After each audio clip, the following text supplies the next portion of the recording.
I would like to welcome everyone to the session on building inclusive communities, one intentional step at a time. So my name is Yuliya Kartoshkina, and I work at the University of Minnesota on the Internationalizing Campus and Curriculum team, together with Ann Smith. And I'm a program director for internationalizing the curriculum. So in my role, I work with faculty from different disciplines and help them internationalize their courses and deepen international, intercultural, and global learning for their students. And then I lead a wide variety of professional development, webinars, opportunities, certificates, and we'll talk more about that. And also, for about 10 years now, I have been conducting research on cultural neuroscience to understand what mechanisms in our brains prevent us from being inclusive and what mechanisms we can tap into to be more inclusive. So I will be sharing a little bit about this research today with all of you as well. So now we'll turn it to Anne. Great, thanks, Yuliya. And hello, everybody. So I'm Ann Smith, and I'm on the Internationalizing the Curriculum and Campus team in the Global Programs and Strategy Alliance unit at the University of Minnesota as well.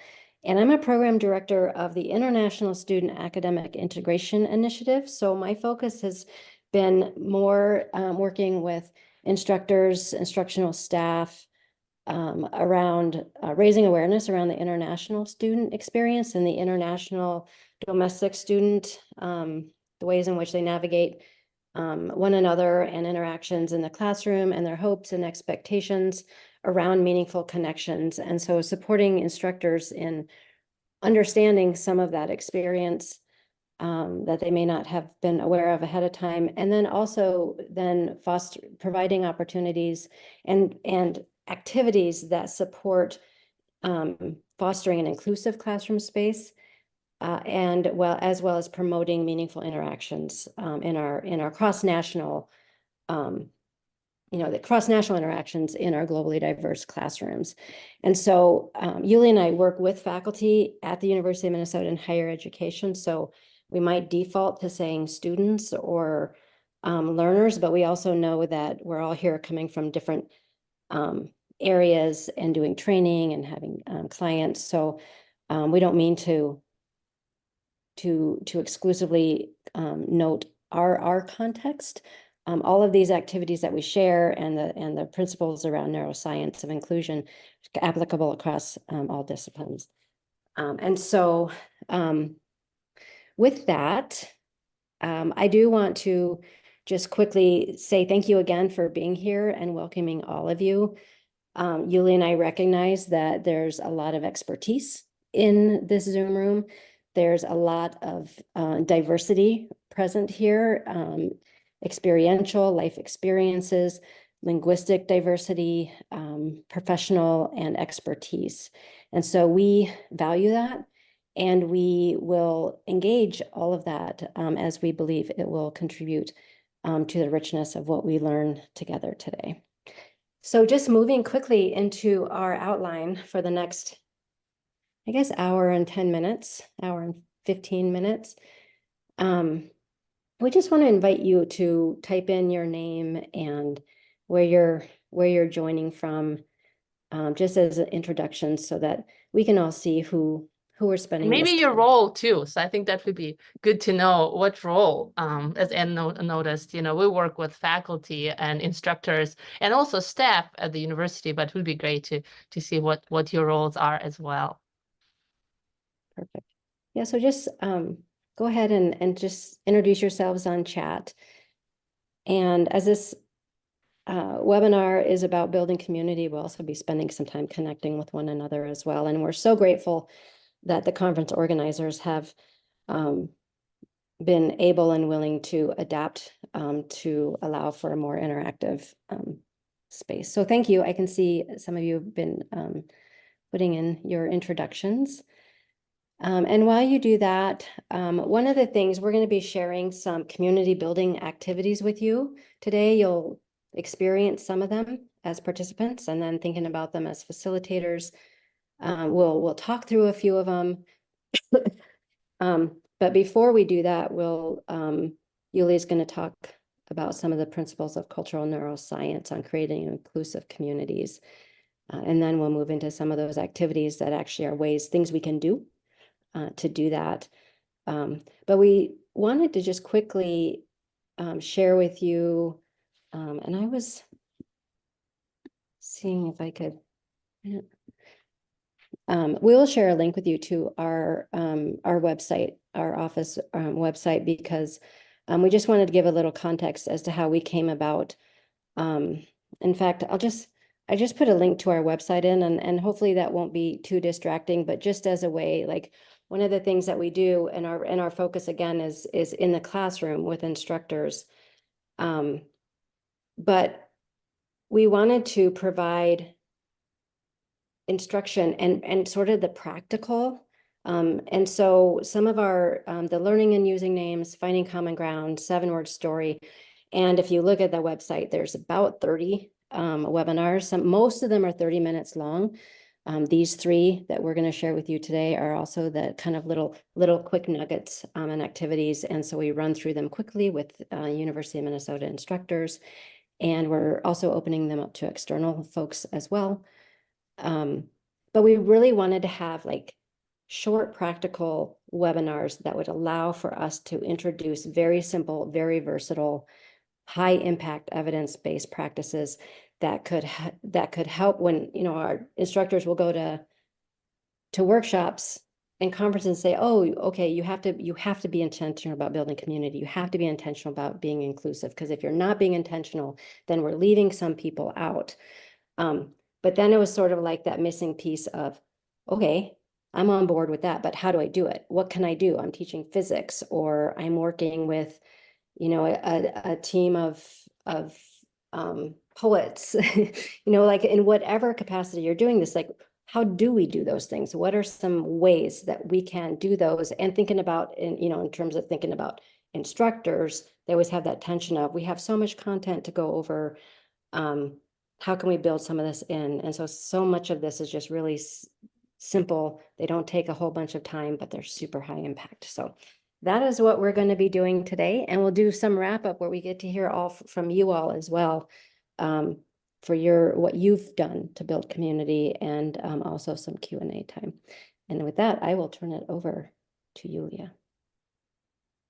Great, thank you, Anne. So today I would like to share with you several strategies that are based on neuroscience of inclusion. So how can we create inclusive communities based on what we know about how our brain works? So I'm going to share a couple of barriers first. So there are some mechanisms in our brains that unfortunately prevent us from being inclusive. And one of them is us versus them instinct. So we are wired to recognize and favor people who look familiar and get cautious of those who look unfamiliar. So kind of the feeling of distrust comes in very fast. So what we know from brain imaging studies that it takes people milliseconds to make judgments of trustworthiness based on faces. So it's very unconscious processing. And it's also part of the survival mechanism. You know, our brain, you know, is helping us to survive. And like with our ancestors who lived in very harsh, homogeneous environments, seeing, you know, others who are, you know, maybe from a very different tribe, you know, that would cost them life if that would be an interaction with them, or not, depending, you know, like how close are the tribes or how familiar people looked, right? But this is something that our brain, the mechanism in our brain that has evolved to help us. But unfortunately, it has this mechanism of, you know, recognizing, you know, what is familiar and not, and then can we trust that person or not? And another barrier that I wanted to share with you, that I think some of you are familiar with this, and there was a really great session today by Shannon Murphy and her colleague about how to build resilience. And she also talked about this limbic system response to danger. So the way, again, our brains evolve, they evolve to help us survive in all kinds of different environments. And today I want to bring up just 2 parts of the brain that are very important for us to understand as we think about building inclusive communities. So I want to talk to you about prefrontal cortex and the limbic system. So limbic system is the older system, evolutionary as part of our brain, and then prefrontal cortex is younger. So in terms of evolution. And limbic system is always scanning for danger. Our brains are always using these different senses and scanning for danger in our environment. And the way it works, unfortunately, that it is looking for danger and threats that are both real and perceived. So it meaning that, there is something that's real that is dangerous, maybe there is a car coming at you, or there is something, like you need to like jump off or something, or there is something that happened to you some time ago, and you keep coming back to that memory, and that it threatens you, it puts you in a fight or flight mode. And the way our limbic system is designed, again, to protect us and to feel us safe, is that it will send this signal to your body, and the hormones will be released, and put you into fight, flight, or freeze response. If there is something very dangerous, right, you might just feel like a lot of adrenaline coming into you, and you want to like fight. And if we're thinking about, you're having a conversation with someone, right, and somebody pressed your buttons, and you want to react, right? That's one reaction, like the way you're trying to protect yourself. And then there is flight. There is something that scares you. You just don't want to deal with it, and you just want to flight the situation. And again, this is what your brain is designed to do, is to help protect you. And sometimes when there is too much information, when we feel this kind of information overload, we get into the freeze response where we really don't know what to do with this information coming at us, and we feel unsafe, and we just freeze. I just want you to take a moment and think about yourself, right? And kind of think about the reactions that you're feeling in your body when you feel threatened. Is there something that happens, like, maybe you start, kind of feeling tense in your shoulders, maybe you feel like, breathing really fast. Like, just kind of think about those responses that your body actually is generating for you when you feel unsafe. And then let's talk about the prefrontal cortex. So yeah, when this system is working for us, then there is also another system, another part of the brain that evolutionarily developed. It's one of the youngest parts of the brain, and what we know, it also develops around the age of 25, fully develops around the age of 25. And for those of you working with the younger people, just gonna be patient with them, because sometimes they don't have this high level thinking, develop the skills that they haven't developed yet. So we call them the kind of the thinking cap, or the high level thinking, where in this part of the brain, this is where the processes happens, where we can think through complex situations. This is where learning happens, where we can actually control our impulses, where we can make decisions. So, and this is an amazing part of the brain, and we always want to have access to it, right? Because this is where we feel the most creative. This is where we can feel like we can make decisions, we can plan ahead, or we can learn something more. But unfortunately, if our limbic system sends signals to our body that we're under stress or we're not safe, we're not going to be able to have full access to prefrontal cortex. So if you're working with people and you want them to learn something, but there maybe something happened before you entered the room, somebody experienced something very stressful, or there is something on the news that people are read, and everyone just kind of thinking about the news, you're not going to be able to teach them unless you acknowledge what happens and do some kind of activities to help people feel more safe.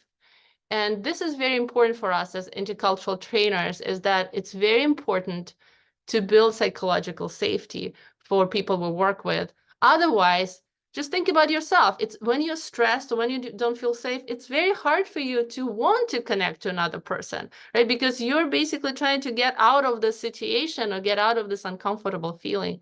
And it's very important to kind of understand these two systems and how they're connected, and how it's very important to work on helping build that psychological safety.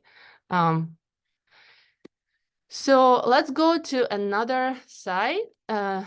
Here I want to talk about, so we talked about barriers, right? Now I want to talk about what other mechanisms in our brains that can help us be inclusive, because we have amazing, neuroplasticity that we can rewire our brains.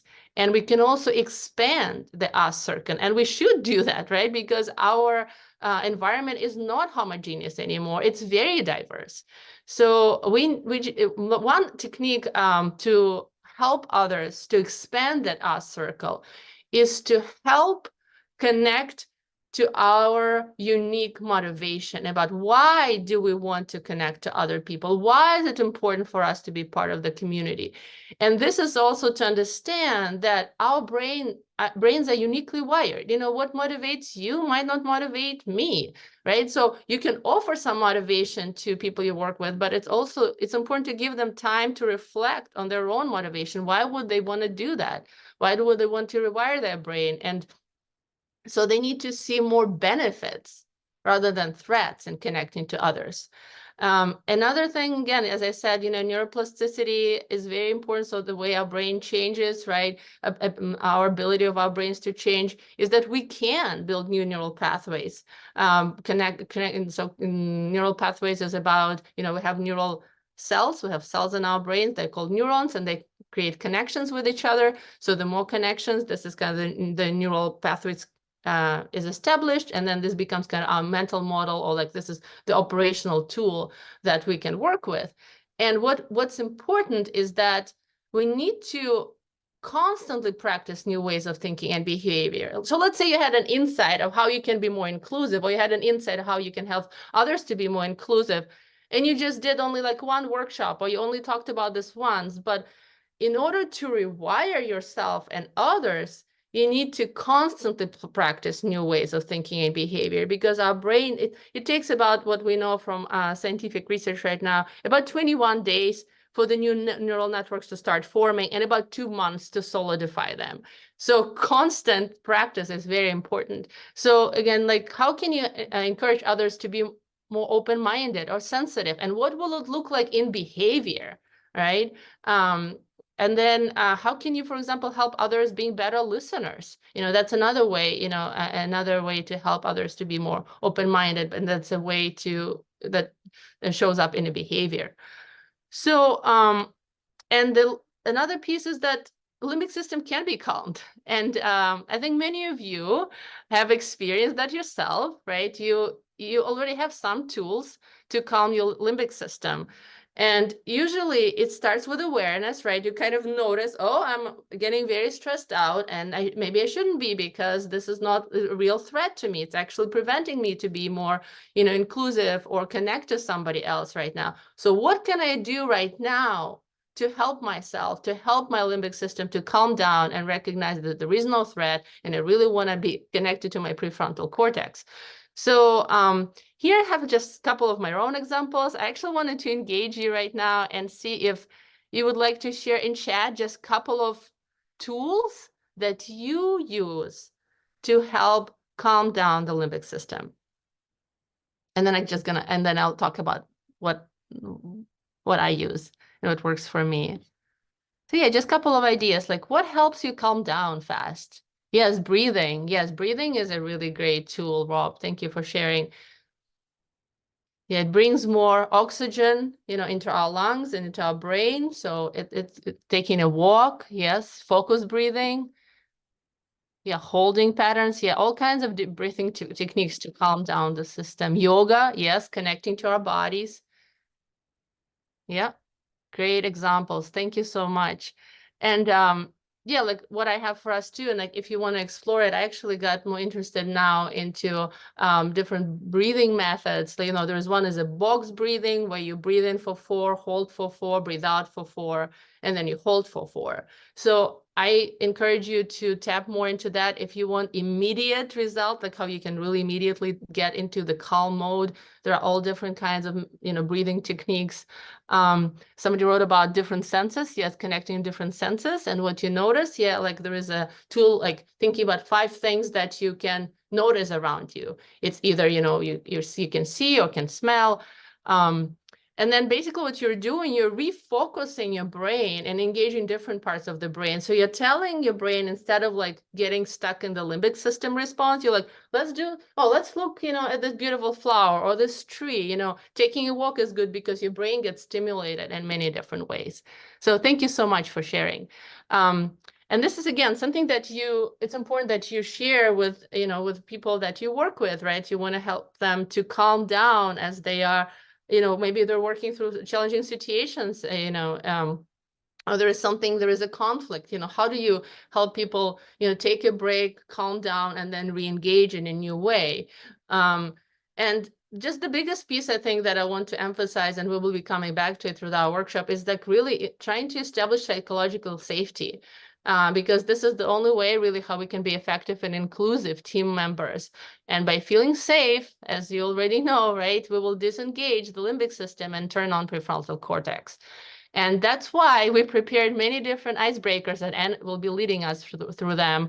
How can you help people to establish this safety, to establish trust?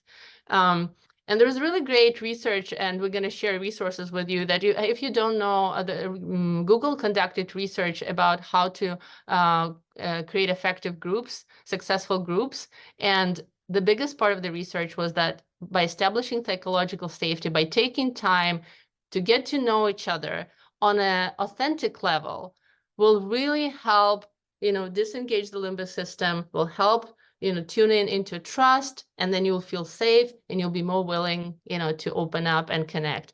And the last piece of research that I wanted to share is that connecting to positive emotions is very important for us. It helps us bond with each other. That's why having like fun icebreakers, and tapping into positive emotions is important. That we know, for example, like happy chemical oxytocin boosts our immune system, makes us better problem solvers, gives us lasting feeling of calm and safety. So whatever you're doing is to help promote, those positive emotions are very important. So now, and I will be turning on to Anne, so she can actually lead us through all the activities that you can do to tap into this. Great. Thanks, Yuliya. So we're going to start with, these activities that I think the first two, learning and using names, and finding common ground, are activities that I think are like really important and necessary, or something, whether it's the way I present them or Yuliya and I present them, or you have other ways of doing them, is that we're doing them intentionally, and actively, and also being explicit about why we're having our clients or our instructors, our participants, doing those things, so they know that your rationale. They can telling them what's inside your head as to why this is an important way for you to be spending time with them, for them to be spending time connecting with each other.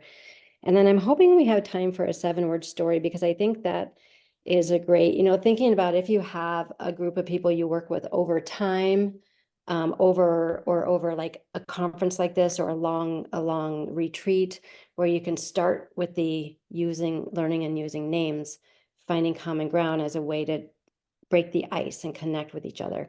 And then the 7-word story, I think, is a great activity for kind of growing that what's been established, that foundation of connection and community that's been established through emphasizing use of names and understanding things we have in common. A 7-word story is a quick activity that can be check-in activity that can be done, could have any kind of prompt, and can be done quickly, or you can sit with it and hear everybody's 7-word stories, but just as a way to connect and continue to grow what's been built with some sort of initial icebreakers. So Yuliya, if you could advance to the next slide. We're actually going to do this one because it looks like there's 15 of us, and it doesn't take long. And when we can, we try to not only model, but also give all of you a chance to experience an activity as a participant, but also, of course, knowing that you'll be thinking about it as a facilitator role. And you'll also be thinking, oh, I don't do this one, but I use this one. And we'll hope to hear from you on what activities you might use. But the focus on learning and using names is simple.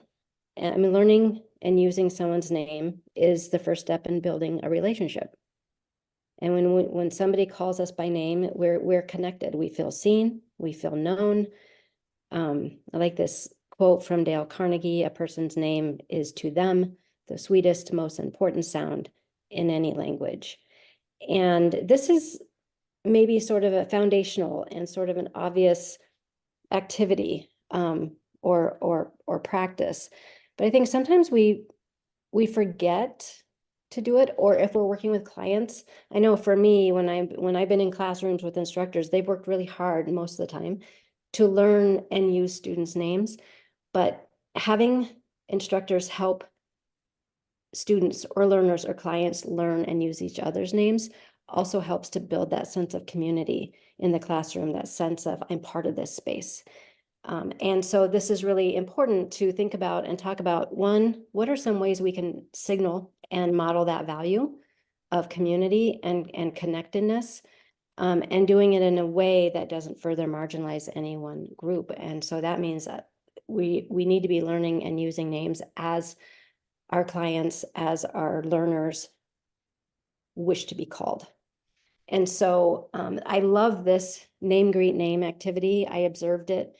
Laura Bloomberg, who is a former dean of the Humphrey Center at the University of Minnesota, had a first day of class with some Humphrey fellows who were coming from all around the world.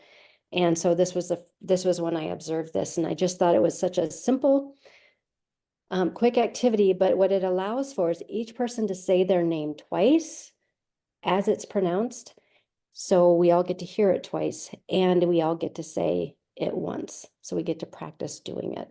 And so it signals and it models a value of connection, of inclusion, of community. And it has a high impact in terms of helping us really begin starting to use and get names right of our colleagues, of our clients, of our learners, of our neighbors, of our friends. And so since there's 15 of us, this is not going to take us very long. So if you each would type your name in the chat, if you're willing to participate, then we will just go in that order. And so when it's your turn, you will say your name clearly as it's pronounced. So I would say, hi, my name is Anne.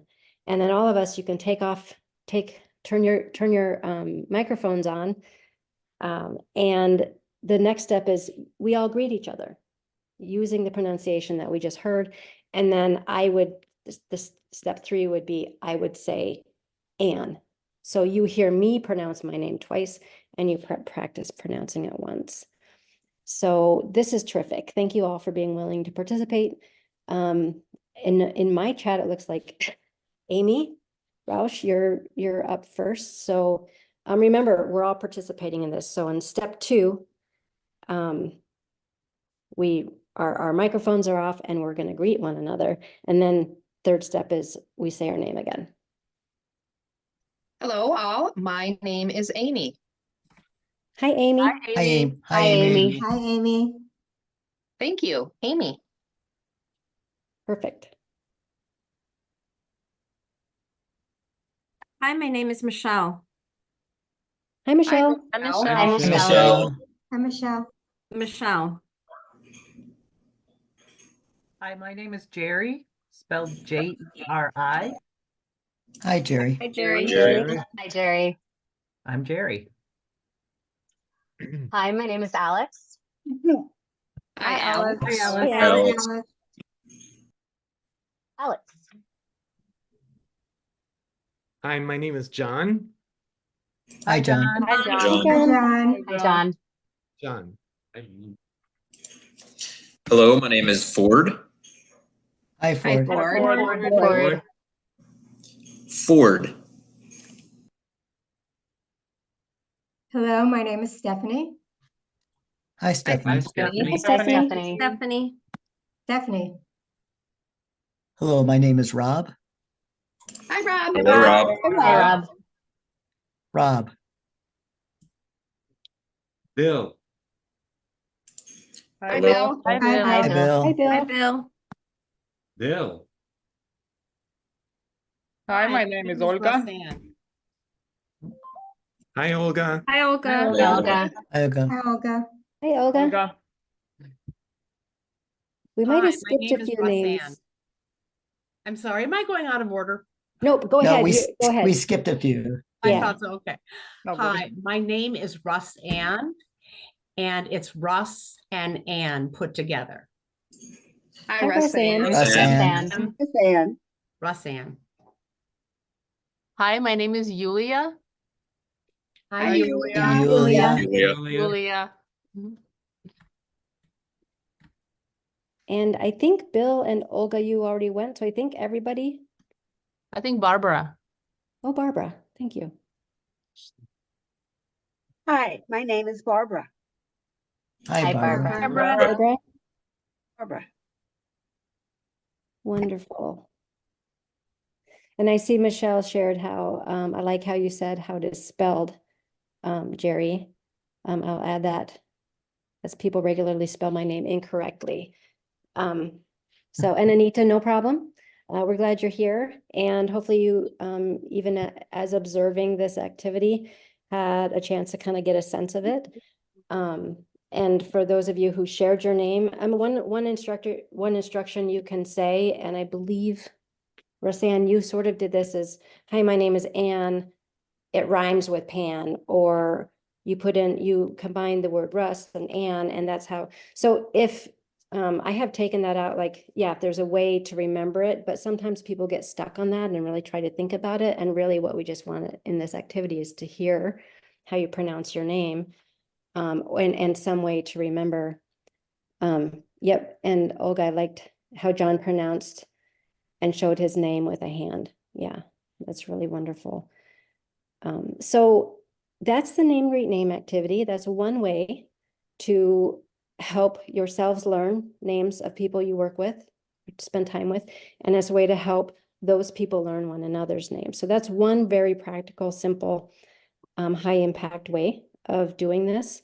And what I want to do now is just quickly another, I call it a popcorn discussion process is, Yuli, if you switch to the next slide, again, as you're helping clients and you're helping, I know that at least in our, when we're working with people who are connected to each other through work or for class or as colleagues, having that ongoing relationship and trying to help encourage students or encourage clients to use the names they're learning, is this popcorn debrief is one of those. So if you're having a discussion, you could also invite people to share their thought, reaction, response to a prompt, and then call on one of their peers in this space by using their name. And so I think maybe, I don't know if we have time to hear from everybody, but maybe we could just do a popcorn, maybe for just a few minutes. And maybe we do if we can stick to the 1 or 2 words or one sentence to share your reaction to the name, greet, name activity. And then we can kind of get a feel for what a popcorn discussion looks like. So I can say, for example, this activity makes me feel seen, known, and welcome. And I'm going to popcorn over to Roseanne. This activity reminds me of the diversity around me. I'm going to popcorn to Robert.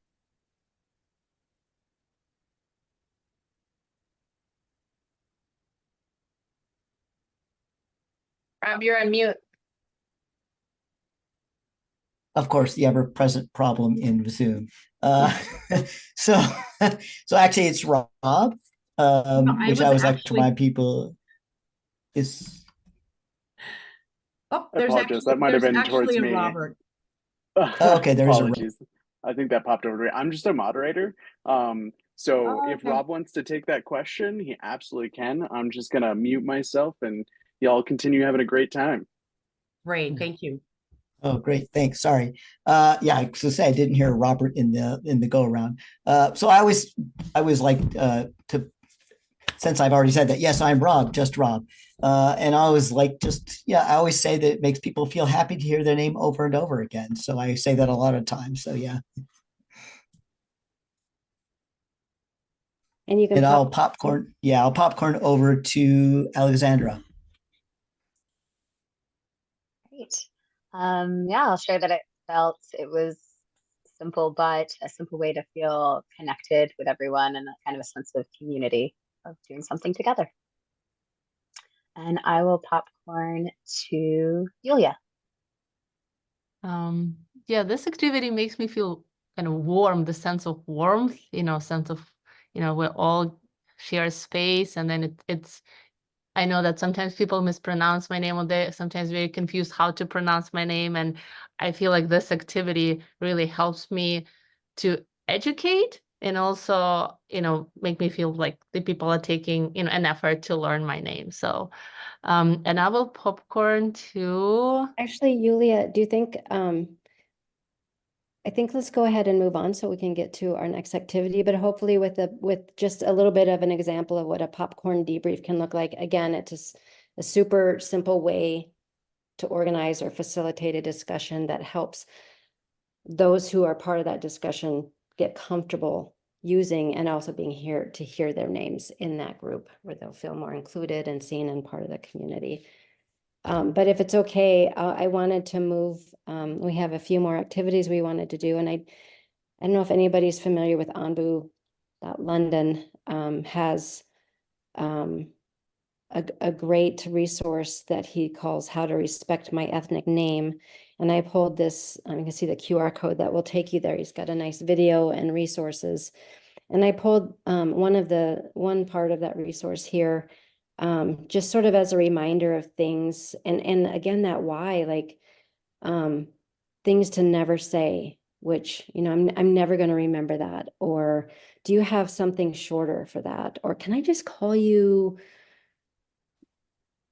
Barb instead? These things really, what they communicate is that we don't want to make the effort to learn the name that they've been given, that they wish to be called. And so avoiding that and making that effort is critical for a sense of inclusion, sense of community. And so just remembering that we need to make that effort. And it's okay to say, like, looking on the other side, how to help. It's okay to say, I really want to get your name right. So can you teach me again? Can you repeat your name again so I can get it right? I really like this number 1 on here, repeat their name after they've introduced themselves. So the name, greet name is really something that's been reaffirmed here through this resource. And we're just wanting to say something that Anbu says in one of his videos. He says, I absolutely love it when people do this, when people repeat my name after I've said it. It is fantastic when you say it again, and it gives us reassurance and peace of mind that you can say it. And that's a lovely feeling.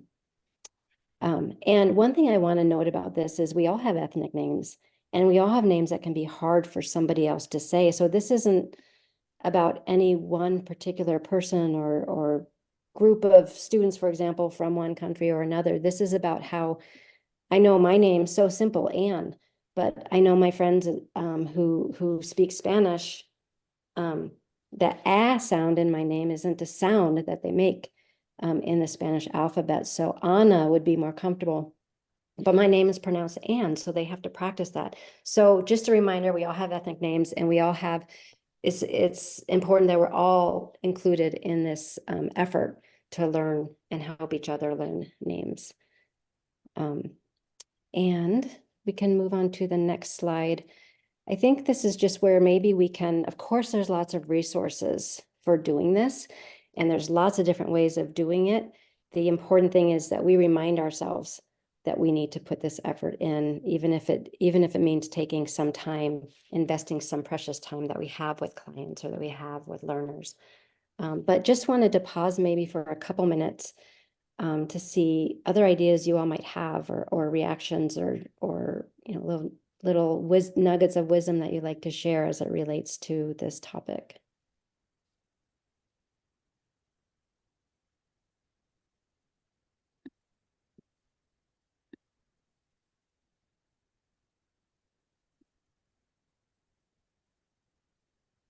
One thing I did this activity at an extension workshop for Minnesota, and when the groups were sharing, doing the popcorn, and we were hearing out about their reaction to the name, greet name, one of the participants said, I've been in Minnesota for 7 years, working in this position, and this is the first time my name has ever been said right. So I just like to put that out there because sometimes I think we forget how we can feel excluded so easily without our names ever being said properly or correctly, and what that signals to us. And then I see some ideas in the chat. Okay, Michelle says step away for a moment. Rob is I have sharing just- that he has students draw a picture to represent their names. Ford is sharing, I'd like to do it is to have people give the story deeper meaning behind their name if they feel comfortable, gives a chance to deeply introduce themselves. Yeah, actually I've done that activity too. Like when you have time, right? I think if there is a story or a meaning, you know, if it's people really like sharing that, and it also creates this foundation for authentic connection. For instance, I'm the fourth person in my family with the name, hence it's Ford. I see. Yeah, so right, and we're learning something new about ourselves, about each other and our colleagues. Yeah, thank you all for sharing and thinking about that. And I'm hoping we'll have some time at the end too that we could circle back if you have a thought or a comment or an idea. But again, just a reminder, names, we can't separate ourselves from our names, our identity from our names, who we are. And yet many times they're not said correctly. And so to emphasize the importance of that in terms of what it does for building that sense of community and belonging. And Michelle says, I'm back now, but may need to step. Okay. Name coach on my email address. Yep. I've seen that too. And in fact, I keep meaning to do that as well. So there are lots of resources that we can use and share with the people that we work with as well.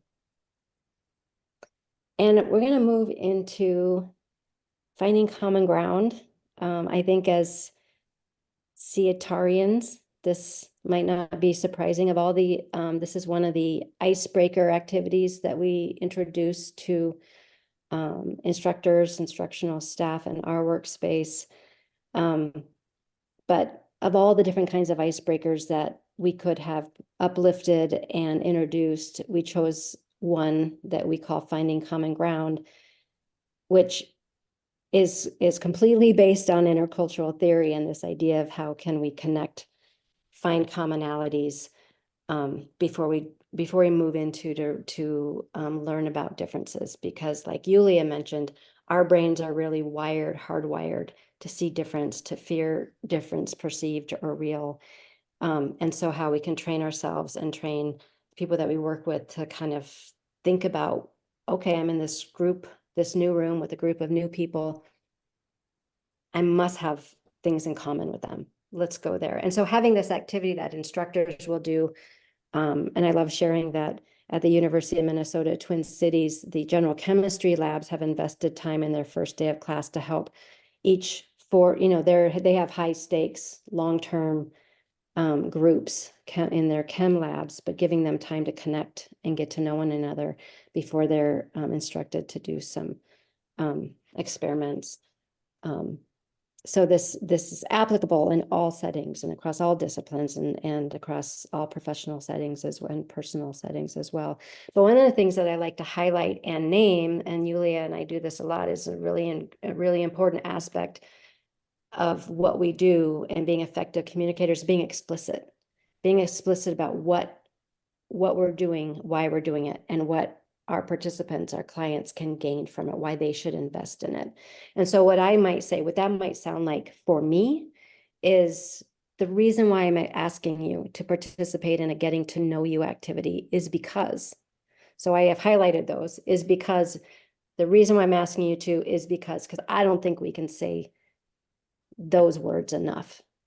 So the reason why I'm asking you to participate in a getting to know you activity is because research tells us that we learn better when we know one another. We learn better when we feel like a part of a community of learners. And we learn better when we're all included and active in the learning process.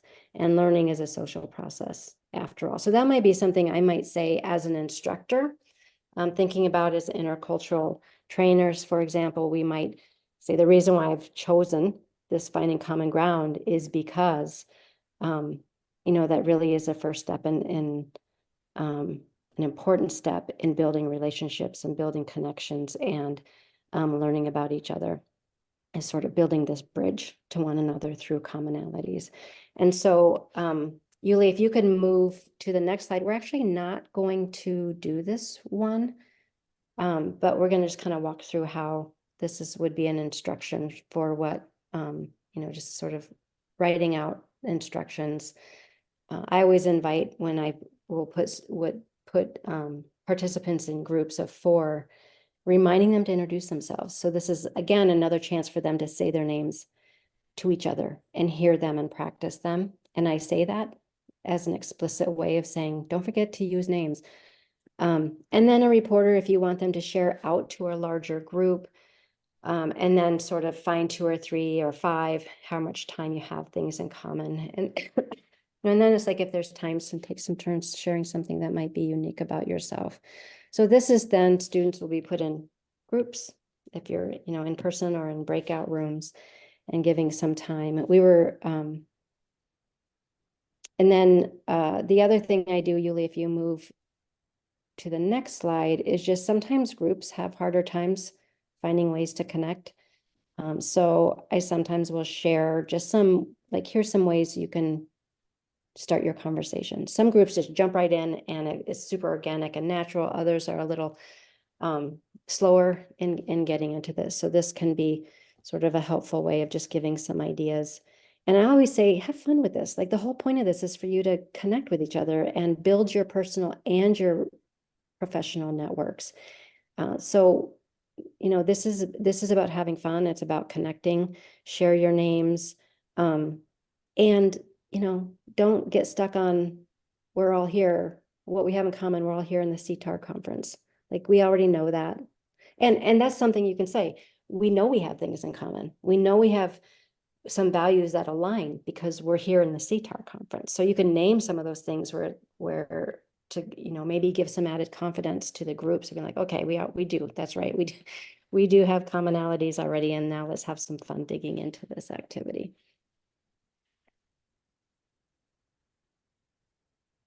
So Do you want to go to the next slide or any reactions? So it seems like you there was one comment for you. If you wanna... yeah. John, okay, that brings back memories of my student from Germany asking, why are we playing kindergarten games? When will we do learning? I hadn't thought to explain why we did these activities. Yeah, thanks, John, for sharing that. I mean, I think I say this all the time, and I know I probably still don't say it enough. But I attended a class with an instructor who was really great at the whole being explicit thing. And I heard him say probably 15 times in 50 minutes of, like, the reason why I selected this particular group of books for this class is because. Now I'm going to put you in groups of 4. And the reason why I want you to be in groups is because. And it just was like eye-opening to me about how we can really just put that out there. Thanks for bringing that up. And maybe we can ask a question. How many of you have experienced this activity before? Because Ann and I, when we were choosing the activities to share, we were wondering how many of you are using something like this or have used before. Just, if you share that in chat would be great. Or is this new? And it would be great if for some of you it's also a new activity. Like a variation is a new variation.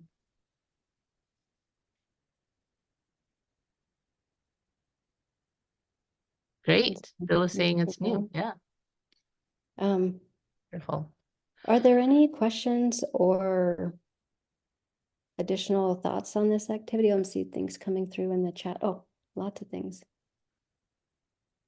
It's a new variation. Yeah, there's so many different ways these kinds of activities can be done.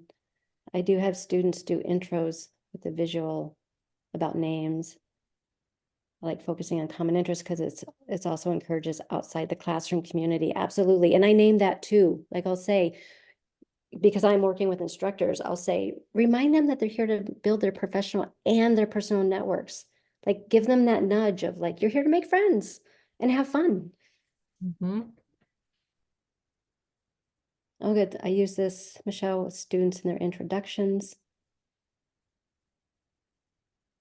Great. Favorite activities for fun. Yeah, wonderful. I've had students and clients draw a photo representing their name. That is a fun one. Yeah. Yep. There's so many different ways to do these kinds of things that build community. And moving into the next activity, I mentioned earlier that to me, like the name, greet, name, and the continual reminders and activities like the popcorn, where you're continuing to encourage and remind students to use each other's names. And again, you can say the reason why I'm emphasizing us all using each other's names is because like it's a skill, right? For as they're graduating, or for our clients connecting with other clients, or being effective in doing what they do by focusing on what we know is important to everybody, their names. So like name, greet, name, finding common ground, I see those as kind of like really entry point, beginning, icebreaker, helping, low stakes. And we, in our cultural education, we talk about sequencing. So thinking about what kind of prompts are you going to use? How well does this group of people know each other? But I see the 7-word story as an activity that can be one of those activities that once you've kind of built a foundation around community, that this 7-word story, if you use it periodically, it will continue to help grow that sense of community and what participants, clients, students, learners know about each other. And so we're going to just do this really quickly. And that black square on there used to be a 1-minute timer. And so I will set a timer, but we're just going to do this and take a moment and experience the 7-word story. So take about 1 minute to think about this prompt. In 7 words, describe something you're grateful for today. And I'm going to start, and we'll invite you, so you can use any language.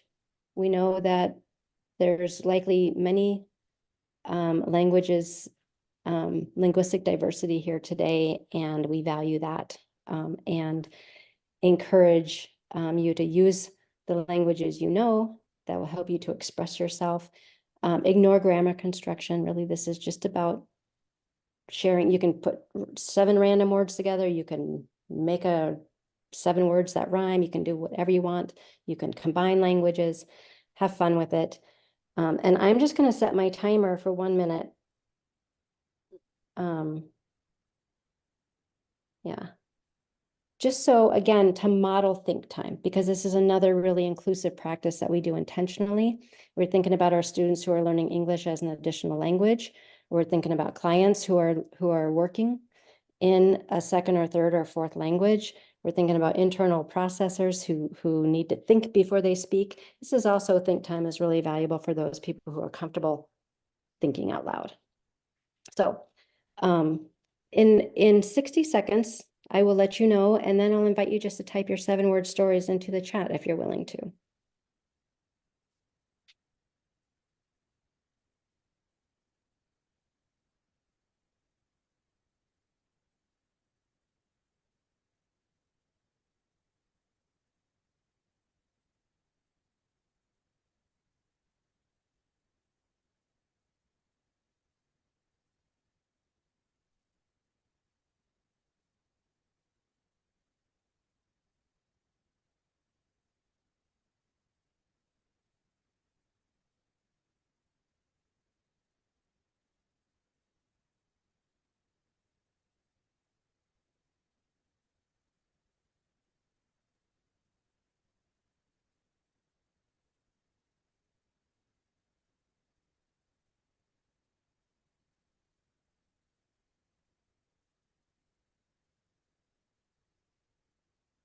Okay, so that is 1 minute, 60 seconds.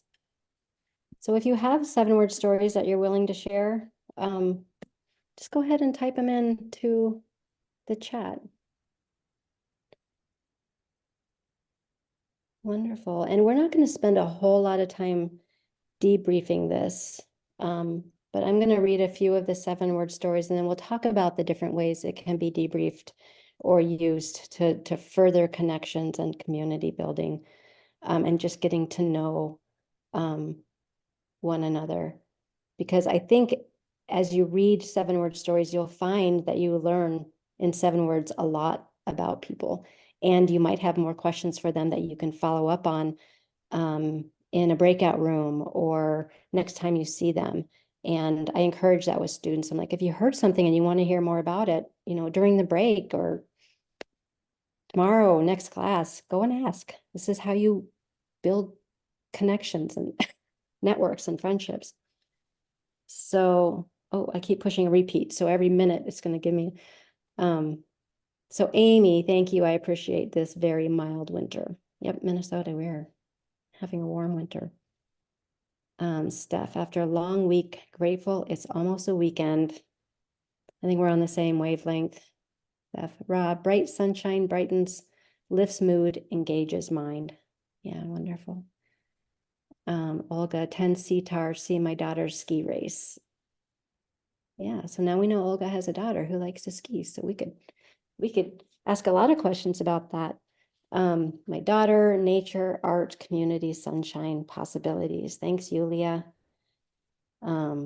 Jerry, community that cares about connecting people. Oh, these are so wonderful. I'm just going to skip around a little bit. My cats, home, coziness, supportive learning communities. Love seeing my CTAR family, old and new. Hi, Basma. Haven't seen you in, oh, okay, I gotta deal with my 1-minute timer. So you can see by just perusing everybody's 7-word stories, kind of where their head's at, what they're grateful for today. And again, you learned something about, oh, and I see, I just want to say Ford, you have today I'm grateful for the bright sun. And it looks like today I'm grateful for tea. Maybe can I ask you a little bit about the how you shared that? Because I just really love the characters. Yeah, so Chinese was my second language. And so in college, I got to take Chinese classes, which was really fun. And then when I lived there, I also got to study the language a little bit. So I was trying to think of a creative way to fit in the 7 words. And so I kind of took the idea of just assigning characters words, which isn't exactly accurate. But I'm also drinking tea right now. And so it just set into my brain. Well, thank you for sharing that. I wanted to uplift that because you did use another language. And you do have more than 7 words in your chat, which I also wanted to uplift as this is about fun. Like, what if somebody put in 8 words? You know, I mean, it doesn't really matter, but it's just about connecting people. And my just quick story around this, before I think Yuliya will lead us in just sort of an open discussion around building community and things you all have done or questions that you have, is that I got to observe this 7-word story in a classroom. It was in April, maybe May, super close to the end of the year in Minnesota. And we had like a 2-foot snowstorm. University of Minnesota was canceled. Everything was canceled.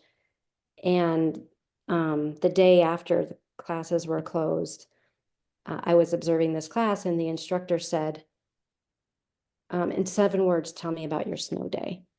And so clearly this was routinized. That's how you say that word. Something habitual where students already knew. She didn't have to explain the 7-word story. So they must have done it like every week or every few weeks. And she didn't hear from everybody and not everybody raised their hand, but as students came up with their 7-word stories, they would share them. And one of my observations and why I'm like, I got to show this 7-word story for building community was because in this particular classroom, one student in the front who I was sitting next to said, oh, I took my little dog out for a walk and I was so glad I had her on a leash because she was shorter than the snow. I would have lost her. And in 7 words, around 7 words. And the person in the way in the back on the opposite side of the classroom was like, oh my God, I totally forgot to ask you, how is she after the surgery? Like, is she recovering okay? Is everything okay? And I'm like, I haven't seen that in a classroom where like people from all over the classroom were like leaning forward and asking questions of others who are on the other side of the classroom. So I just thought that it was a fun activity that continued to grow the sense of community and what learners are learning about each other or participants. So I wanted to share that. And it also gave us a chance to model the think time, because I just think that's a really valuable inclusive practice. And again, you could be explicit. So we do think pair shares a lot in lots of different ways. But one of my observations is when we say, okay, take 1 minute to think and then turn to your neighbor, what I've observed is that people will turn to their neighbors right away and people start talking. So that think time, even though there's people who need that think time or appreciate that think time, maybe don't feel comfortable taking it. And so I'm always a fan of gently enforcing think time. And we can say the reason why this is important is because we have all kinds of learners here and we want to hear from everybody. Everybody has something to contribute. Everybody has an idea to share, and we want to activate all voices because we learn better and we learn more when we do that. And we have different kinds of learners. So we have students here who have the incredible skill of being able to communicate in multiple languages. Might need extra time to put this into a third or fourth language, or that they're learning if it's English. We might have internal processors like myself who really benefit from just a moment of quiet to think about a prompt. And so naming that and being explicit about why you're using that. And I think, Yuliya, that's thank you, kind Anne. of where we wanted to end, sharing 3 activities for building community. I mean, that sense of belonging and inclusion and sense of community all just sort of overlaps in lots of different ways. But I will stop talking now, turn it over to Yuliya and all the rest of you. Yeah, thank you. And thank you so much for modeling the activities and engaging people.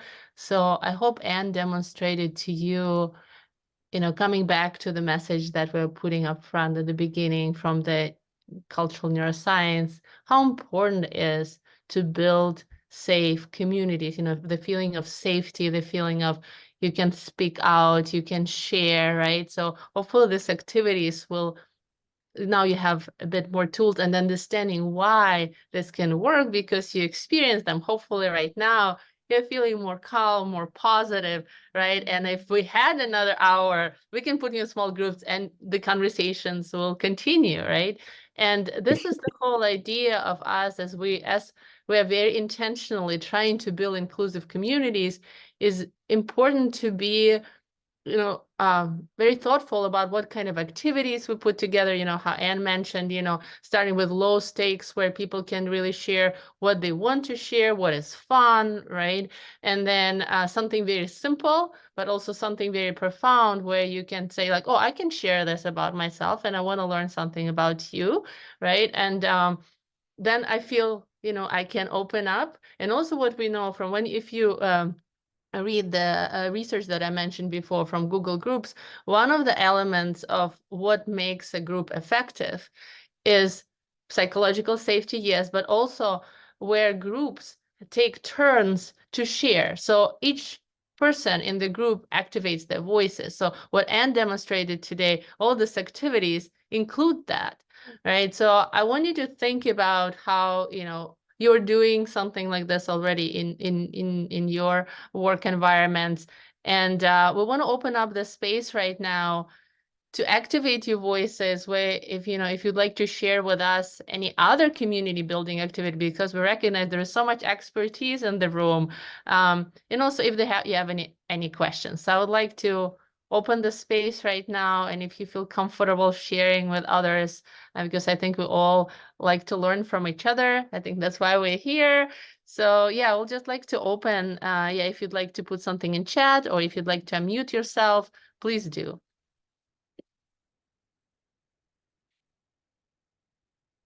Or what resonated with you, that would be great to hear.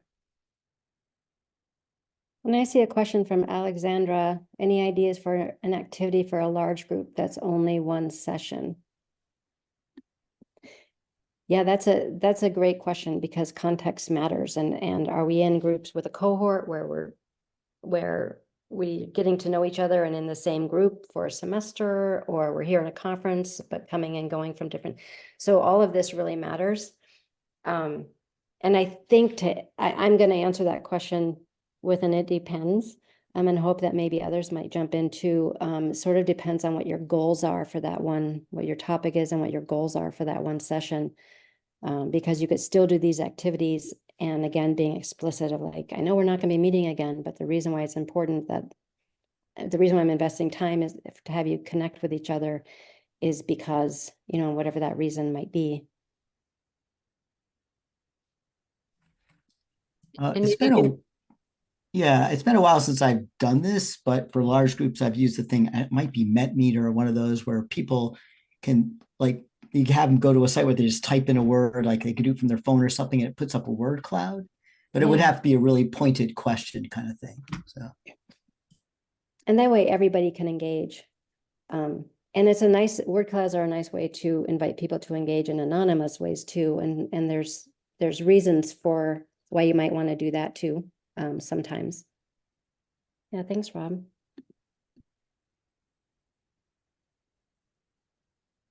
Anyone else? oh, looks like another message. Amy, I work with individuals or families, but find the reflection photos are wonderful prompts for opening our conversation and getting to know each other. Do you want to share a little bit about the reflection photos?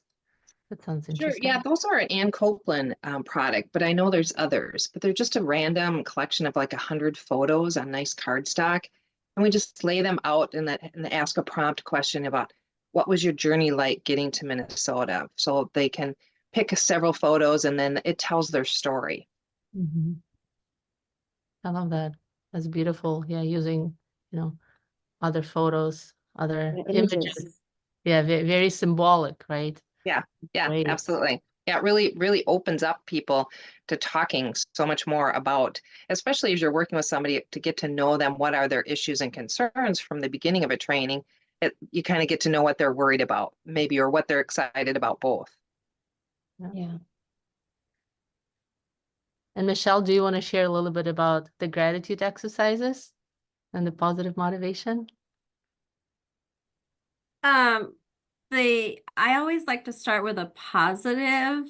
I always say positive to kind of set or frame the scene for the session. I do this with students too, but also clients,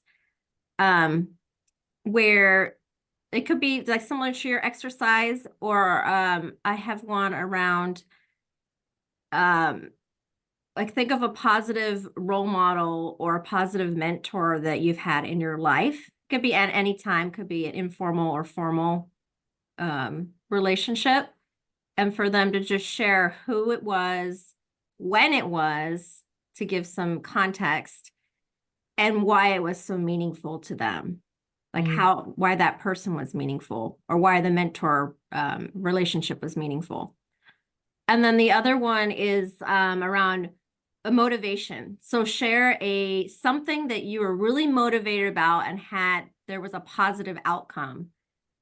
So there have been things like I completed a marathon, right? Or something where there was an end goal and it was a positive outcome.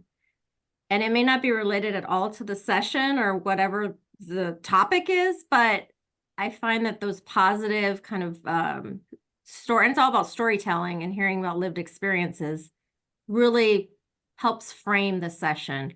And even those that resist in the end tend to get pulled in and then do participate. Yeah, thank you for sharing. And I think what you're describing too, if we think about research from neuroscience, is the older we get, we tend to kind of gravitate towards more negative thinking because we live through so many life situations, and some of them are so challenging. So exactly making that effort, right, to start with positive, to engage in positive thinking. And it does take time, right? And there is some of us be more resistant towards that than others, but eventually we all can tap into that. So thank you for sharing that. Yeah, I had one other idea that works well in a large group. And this can be done in a bunch of different ways. Physically, you can have people stand up or raise hands or indicate in other ways if you're in a large lecture hall, or you can physically have people come and stand in a circle. I've done it with very large groups actually too. And John and I will be modeling a way to do it on Zoom at 2:45 to come to our session. But it's sort of the comment, it gives people an option of, if you're in a setting where you want people to introduce some part of themselves, but you don't have time for life stories and you don't want to put people on the spot. You want to give options. Just ask people to think about one thing they might want to share about themselves. It can be as benign as I had pizza for dinner last night, or it can be I'm a cancer survivor or mother of a child with disabilities, differabilities, my term, or whatever. I have 2 sisters, whatever. And then the person, just whenever they feel moved to share, so you're not going in an order where everyone has to go, that's your row, just whoever wants to share can either stand up or say something. And then anyone that shares that lived experience can also indicate that either in the chat or by standing up or raising a hand. And it's amazing to me how, I've done this as an intro activity. And then one time I did it at the Summer Institute, and we spent the next 4 hours just sort of unpacking it. It got so deep, kind of threw out the plan for the rest of the day till the next day. But so it could be a very benign activity, and it also gives people choice, but there's a lot of ways to debrief it, which is, did you think of something, the things that came to mind, like, what did you come up with that you might share but chose not to in this room, and why? And you don't make people share that, but at least they can reflect on it. Or, did you find commonalities you didn't think you'd find, or what surprised you? And people always have a choice to self-indicate. And then you can talk about, did anyone feel outed because you shared something that's true of me too? Did I want to be dishonest and not indicate that? Or that's not something I would have chosen to share? there's tons of ways 1,000 ways to debrief it, but that's one way to give people options and choice and voluntary participation in a large room. We'll be doing it on Zoom. I love that. Awesome. Awesome. Thank you. I appreciate that. That is great. And I love that that option to participate too, and that support in doing so. It's really important. And helps build safety, again, that coming back, that so people will be willing to share if they feel safe. And then, kind of having that choice. And I feel what happens, right? I think what we also experience when somebody shares something and then you resonate, then you just like something about your, your heart energy, then you like, oh, I actually want to share, right? There is something about, hearing other people's stories that maybe at the beginning you didn't want to share, but you heard someone and you were moved and now you want to share, now you want to open up. And I think that the beauty of connection that we're trying to help other people is that, it's okay to open up, right? But then it's also we as facilitators, if we can create a safe, space and container, and also help people navigate, if there is conflict, but also feel safe that it's okay to have different experiences and points of view. So thank you. Yeah, thanks. And do you want to, before we end the session, do you want to talk about, we also like to do that every time we lead workshops, about what we modeled today. So I'm gonna Yeah. So since we have a minute before and our last slide is some shared references and resources. And so I think we'll be sharing the PowerPoint. Yeah, that one is here. Yeah, so we'll have that. But this slide, we just wanted to share that, like, again, being intentional about building community, being purposeful, being explicit about that is really important. So all these things that we have listed here, things that we really did intentionally as a way to invite you into this space and to be a group together. But I acknowledged and noted that we value the diversity that's present and how that's gonna enrich our time together. And so naming that and then modeling that by engaging conversations and inviting your expertise and your perspectives. Sometimes that's a little hard to do all in an hour and 15 minutes, but again, trying to model that to the best of our ability. The think time, we shared that, we explained why that's important. You got to feel what it feels like as a participant, what 60 seconds feels like. Was that enough? Was that not enough for the prompt that you were given? Something to think about from a facilitator standpoint. Now, explicit communication. We did arrive early, although I don't think you all were brought into it until right. But we like to arrive early to have just sort of informal conversations to connect with people as they come, sharing explicit rationale for each activity, actively encouraging fun, playfulness, practicing strategies for building the psychological safety for your communities.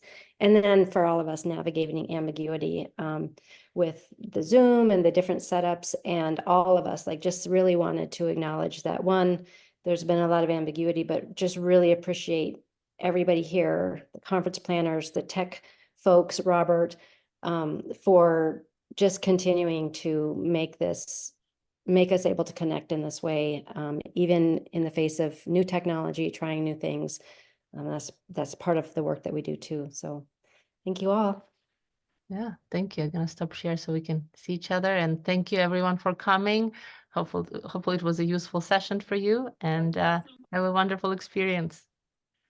Thank I'll you. see you at other workshops. Yeah. Thank you so much.